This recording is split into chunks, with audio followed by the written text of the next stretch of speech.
I really do not have any problems. The vegetables, I mean, they're also seasonal, and you know, for instance, a tomato, the energy content of this is very low, almost zero. Very low. But it's got a lot of potassium, it's got a lot of vitamin A, and it's got a lot of other useful nutrients. Okay. So you can eat a lot of that, to eat a lot of lettuce. Fatu, there is also a cultural belief that must be changed in this country. Okay. That, you know, it has to be expensive to be good. That is not and it's very harmful. And let me just give you an example. If I come to your house and you have a plate of beans with some fish in it, and I knock on your door, you'll hide it under the Of course, yes, that's what normally people do. But if I come and find you with very fatty meat, you'll display, showcase yes, everything. and then with a lot of tapalapa in it and a lot of potatoes. You see the bad things? I'm showing you the bad things, more of this. If you have more of this on the table, you will then invite me to come and eat. Okay, that's true. Yeah. But that mindset must change. That mindset must change, and that's why maybe this program is useful. But quite frankly, if I'm eating the beans with my fish and a little bit of tapalapa, I am healthy, and that's not expensive. It's not expensive, and you can stay healthy. Yeah, it can be bunga. It can be bunga fish. It doesn't have to be an expensive fish, but it can be bunga fish with some beans and a little bit of tapalapa, and you've eaten a very healthy meal for that day. People normally, as the saying goes, badola is the food for the badola. Yes. Why is it so healthy? It is that's healthy. the best for you. And people tend to feel very ashamed eating healthy in our part of the world. If people find you eating findi with a little bit of stew at home, you wouldn't want to exhibit it. You might want to hide it. But if they find you eating a lot of rice with meat, with a lot of fatty meat, maybe something fried with butter, yes, with the butter. And then the worst thing is to add also the monogluconates like the Maggies, the Jumbos. I mean, I'm not trying to spoil anybody's business, but those okay, what kind of herbs can we use to serve as a remedy for diabetes? Do we have any herbs? Well, I'm not terribly experienced in terms of traditional medicine with diabetes, but all I want to say is whatever you're taking in addition, you should control your diet, exercise, lose a bit of weight. Yeah, because sometimes, even though we're not talking about high blood pressure, they do advise that you take a lot of garlic. So do you have any other food item that you can take a lot? Example, if you have the bay leaves, well, I don't think any of the additives are wrong. Garlic has an additional advantage, just like aspirin, to thin your blood. It thins the blood so that the blood circulates very well around the heart and in your brain and prevents you develop stroke and heart attacks. Okay.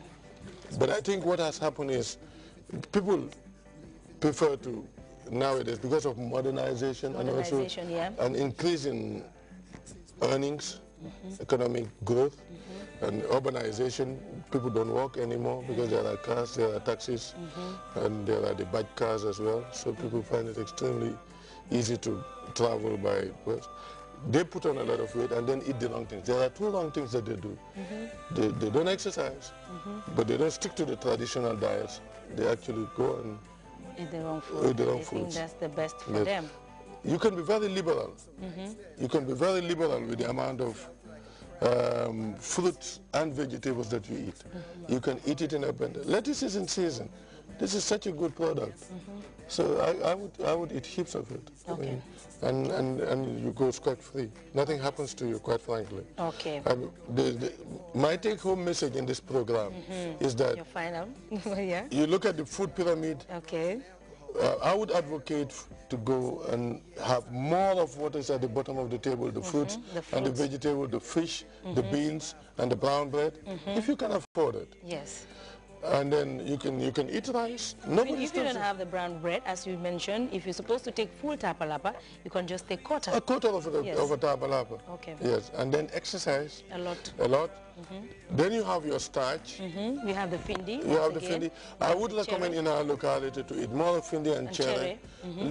Little of rice, and if you can afford it out of affluence, you can buy couscous. Yes. But quite frankly, this is the same as any of the starchy foods that we've mentioned, like the rice and the sugar. Okay. And again, if you can clean your meat, you know, remove all the fat. Remove all the fat, boil it, roast it, steam it.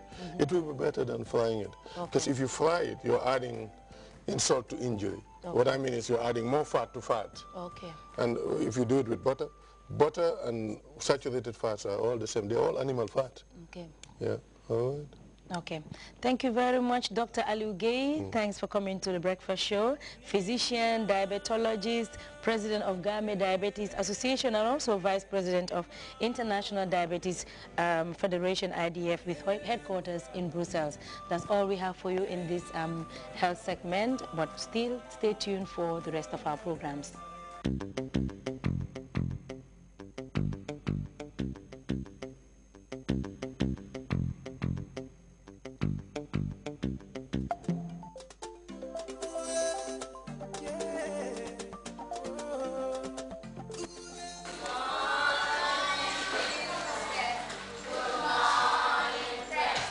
I am Aissatou Diouf Gajigo, a lady born in Leona in North Bank region, and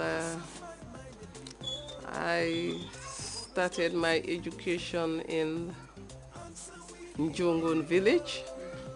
I was born in Leona, but after we transferred to Njongon, where we were staying, and then at that early age, when I was in grade 6, I lost my father.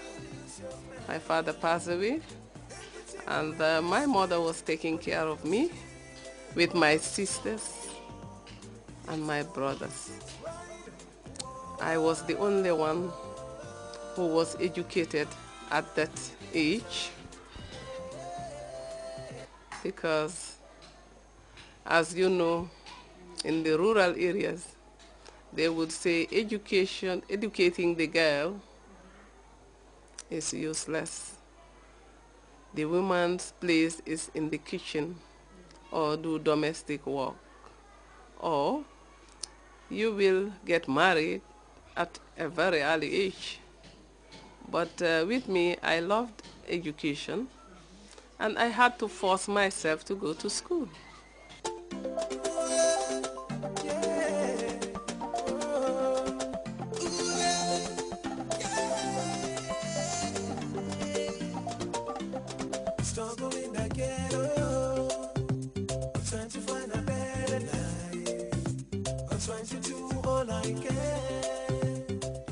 We also train the teachers here. We have monthly school-based workshops to train the teachers on different areas, and also to produce materials, teaching aids for different classes. And the newly posted teachers are also trained on the job, like how to prepare scheme, lesson notes, and also how to keep the register, how to mark the register, how to close the register, which is very important. So we always have school-based workshops.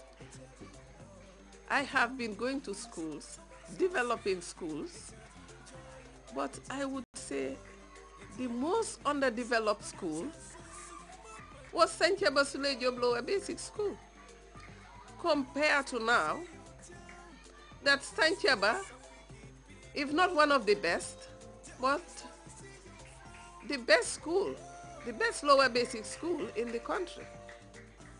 When I came here, I just found 2 structures down there, 3 classrooms in each block, with an office and a store. There was no fence, there was no kitchen. There was nothing, absolutely. All this place was a bush. It was a thoroughfare. Vehicles were going in and out. People, if they want to learn how to drive, they would use the area. Yes. So it was so terrible. I approached one lady, Marloes Kok, a Dutch, who is residing in the Gambia now. She's in Bakote. I said, I want this school to be fenced for security purposes as well. And Marloes said, okay, I'll check with the foundation and see what we can do. So Maluz was able to talk to the foundation and they agreed to fence the school.